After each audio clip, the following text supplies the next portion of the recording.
배무용이 급히 장화를 부릅니다.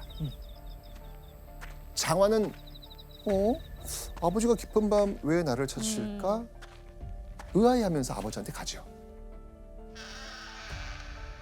그런데 장화는요, 아버지 배무용의 말을 듣고 깜짝 놀랍니다. 자, 이 배무용은 장화에게 외가에 가도록 하라, 이렇게 얘기합니다. 이상한데 저는. 그런데 장화는요, 태어나서 한 번도 외가에 가본 적이 없었거든요. 근데 깜깜한 밤중에 혼자 외가에 가라고 하니까 장화는 아버지가 왜 이런 말씀을 하시는지 도무지 짐작할 수가 없었던 거예요. 외가에 가라는 이유를 전혀 알 수 없었던 장화는요, 길도 모르고 어두우니까 이건 좀 어렵겠습니다, 아버지라고 말을 했죠. 자, 이 장화의 말에 아버지 배무용은 혼자 가라는 것이 아니다. 동생 장쇠와 함께 가거라. 왜 장수랑 같이 가요? 아니 자매도 아니. 있는데 왜 장수랑 갈까? 결국 장화는 찜찜한 마음을 뒤로 한 채 장쇠와 함께 방을 나설 수밖에 없었죠. 자, 영문도 모른 채 깜깜한 밤 외가로 가게 된 이 장화. 장쇠는요, 장화를 태운 말을 채찍질하면서 다급히 말을 몹니다. 말은 어느새 시퍼런 계곡물이 흐르고 인가도 없는 캄캄한 산길을 지나고 있었습니다. 그런데 이때 급히 말을 몰던 장쇠가 말굽비를 당기더니 갑자기 말을 멈추는 겁니다. 그리고 장화에게 당장 말에서 내리라고 합니다. 버리고 가는 거예요? 깜깜한 숲속엔 저 멀리서 짐승의 울음소리만 들린 듯했습니다. 맞아요, 그 당시는. 잔뜩 겁을 먹은 장화는요, 말에서 안 내리겠다고 합니다. 못 내리죠. 그렇죠. 장쇠는요, 억지로 장화를 끌어내려 내동댕이 칩니다. 이어지는 장쇠의 말은 장화를 더욱 놀라게 합니다. 자, 이때 장쇠는 장화에게 뭐라고 이야기했을까요? 장화가 고꾸란지 곳 앞에 거대한 연못이 있었거든요. 장쇠가 이렇게 얘기합니다. 이 연못이 누이가 억만 년 지낼 곳이요. 장쇠가 연못을 장화의 무덤이라고 말한 겁니다. 그리고 이어진 장쇠의 말에 장화는 날벼락이 머리 위에 내리꽂히는 듯한 충격을 받습니다. 누이의 행실이 나날이 나빠져 낙태까지 했으니 누이 없앨 수밖에 없소. 자, 이 장쇠의 말을 들은 장화, 나쁜 행실? 낙태? 장화는 장쇠가 무슨 말을 하는지 도통 이해하지 못했습니다. 하지만 장쇠의 이야기를 듣고 장화가 확신한 게 있었죠. 이거 다 죽이려는 음모다. 그리고 이 계략 꾸민 거 분명 계모 계모다. 헛이다. 평소에 괴롭혔으니까. 예. 결국 장화는 그 자리에서 하늘이 무너져라 목 놓아 울기 시작합니다. 그런데 혼절할 듯 울던 이 장화의 머릿속에 떠오르는 얼굴이 하나 있었어요. 동생. 그렇죠. 네. 하나뿐인 동생 홍련. 장화는 홀로 남은 홍련을 지키기 위해서 장쇠에게 혈육의 정을 생각해서 제발 마지막 소원 하나만 좀 들어달라고 애원을 합니다. 네, 너의 말대로 죽겠다. 대신 잠시 외가에 가서 홍련을 보살펴달라고 부탁만 좀 하게 해다오. 장화는 자신의 목숨보다 집에 홀로 남은 동생 홍련이 걱정됐던 거예요. 계모 헛씨가 장화에게 누명을 씌운 것처럼 홍련에게도 흉악한 짓을 벌일 수 있겠죠. 장화의 뭐 동생이니까 음. 똑같이 그런 누명도. 예. 또 다 홍련이가 받을 거고 결국 홍련이도 죽게 되지 않을까. 하지만 장쇠는 장화의 눈물과 애원에도 아랑곳하지 않습니다. 해야지. 오히려 자기는 얼른 집에 돌아가야 되니까 어서 죽으라면서 장화를 연못가로 떠밀기 시작합니다. 와 장수. 결국 연못가까지 떠밀린 장화. 결국 깊은 연못에 몸을 던지고 맙니다.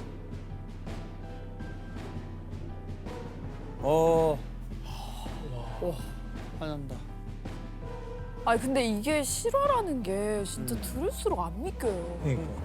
아무리 이복 누이랬지만 누이를 죽이는 것은 결코 쉬운 일이 아니겠죠.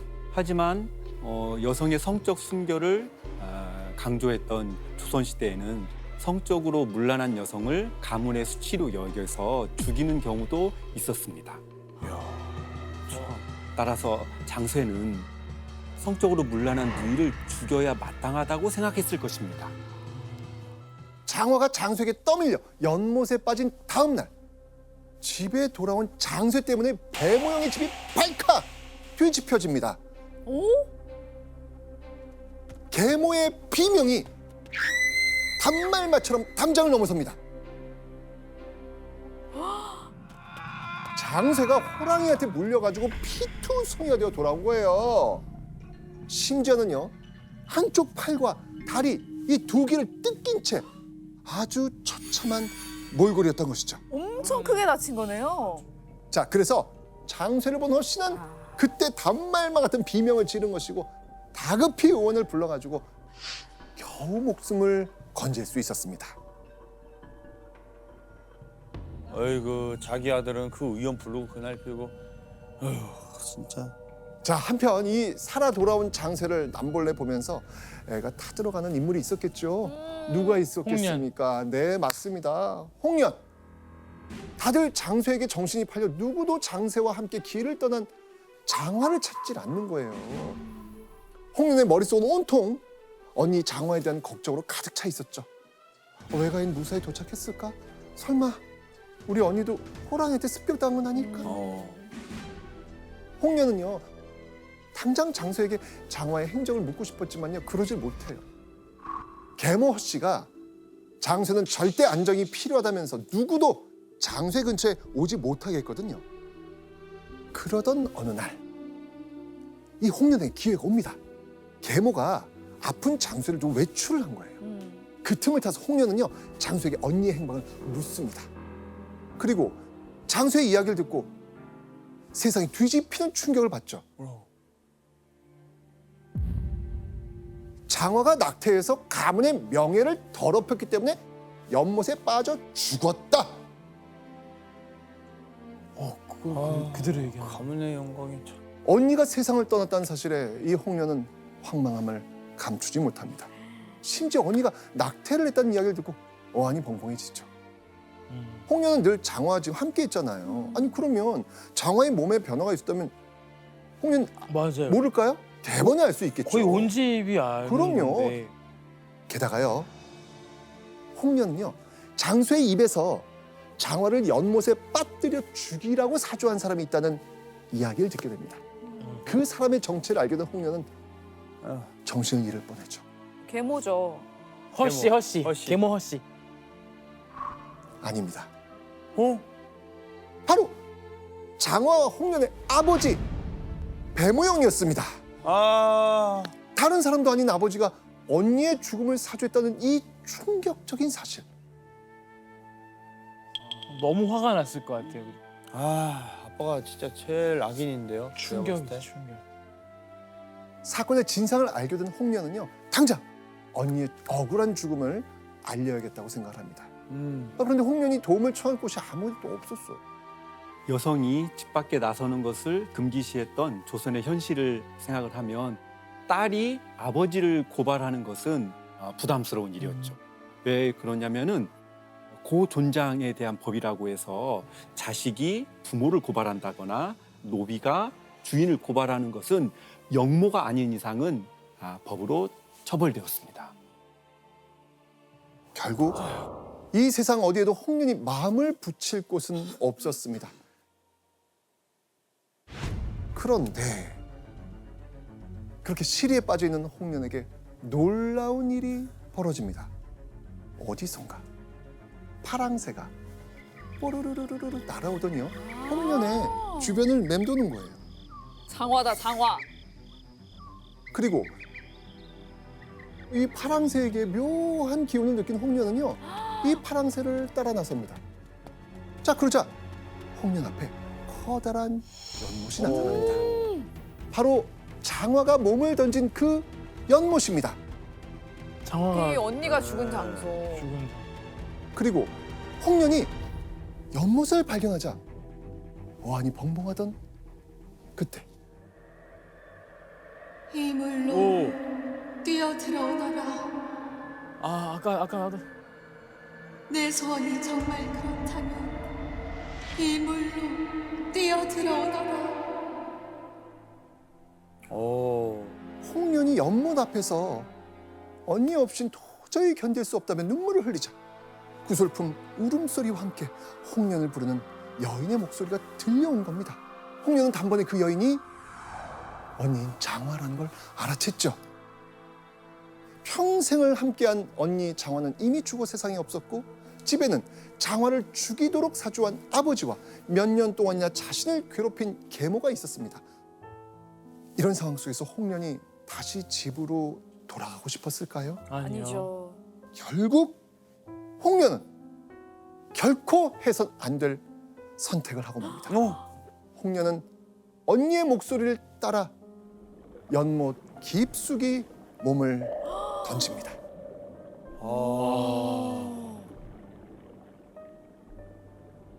자매의 죽음 이후 자매가 살던 평안북도 철산에서 아주 끔찍한 일이 벌어집니다.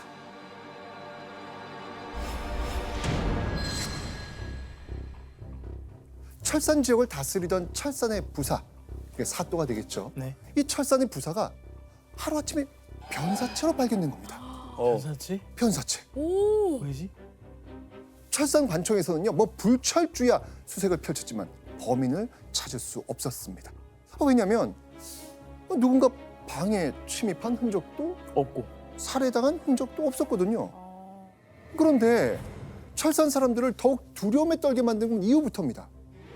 철산에 파견된 부사마다 반드시 파견 다음 날 목숨을 잃는 믿기 힘든 일이 벌어지고 있는 거예요.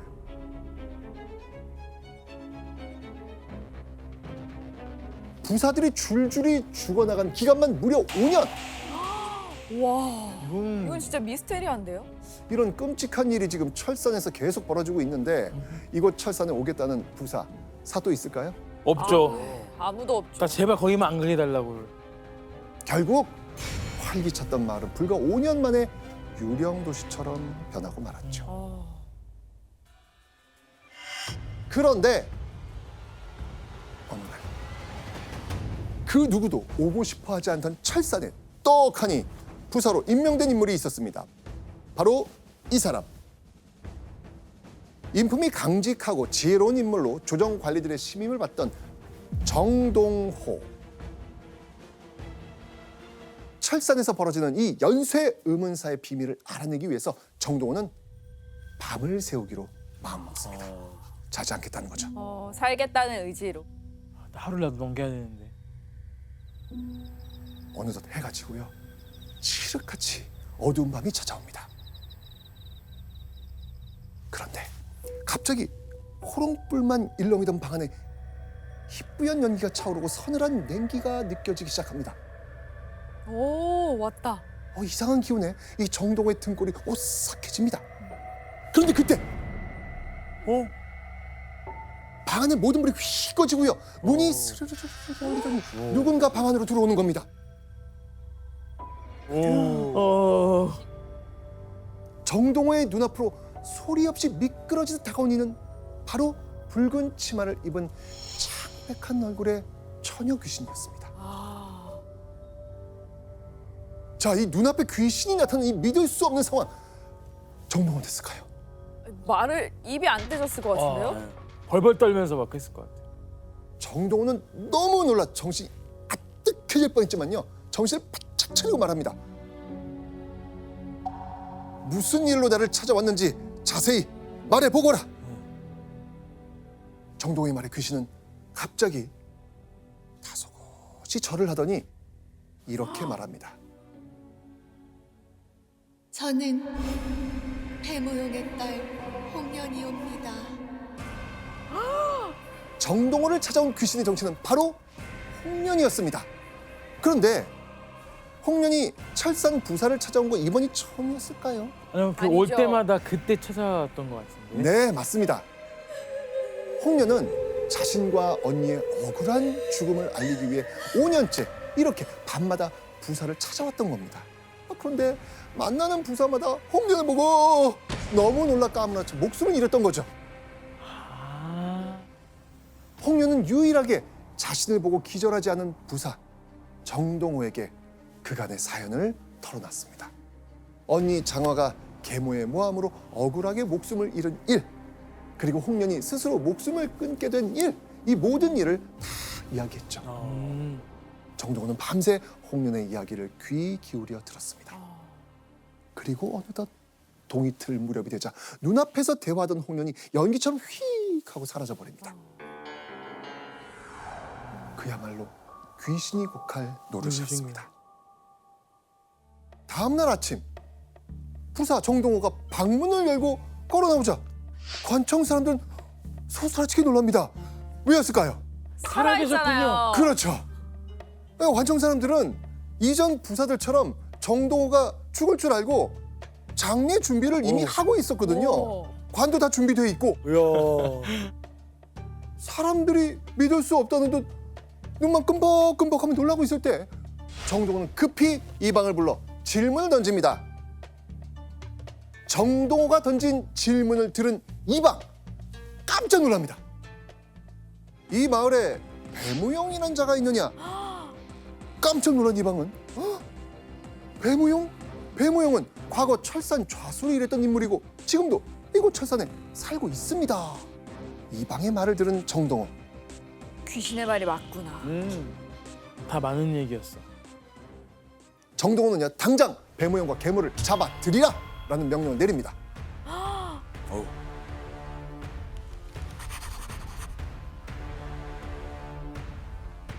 그리고 정동호는 끌려온 배무용과 계모에게 신문을 시작합니다. 장화와 홍련의 죽음은 어떻게 된 일이냐? 그러자 배무용은 명확한 대답을 하지 못하고 주저합니다. 그때 계모 허씨가 본인이 직접 사실을 알겠다며 이야기를 시작합니다. 네. 장녀 장화가 부정한 행실을 저질러 잉태까지 하게 되어 그 부모 보기가 부끄러웠는지 장화는 못에 빠져 죽었사옵고 아우 홍련이는 몰래 도망 나간 지 1년이나 되었사온데 아직 그 종적을 모릅니다. 거짓말하는 거죠. 정신 못 차리는 거죠. 그리고 자기 말이 진실이라는 증거라면서 가슴팍에서 무언가를 꺼내 보입니다.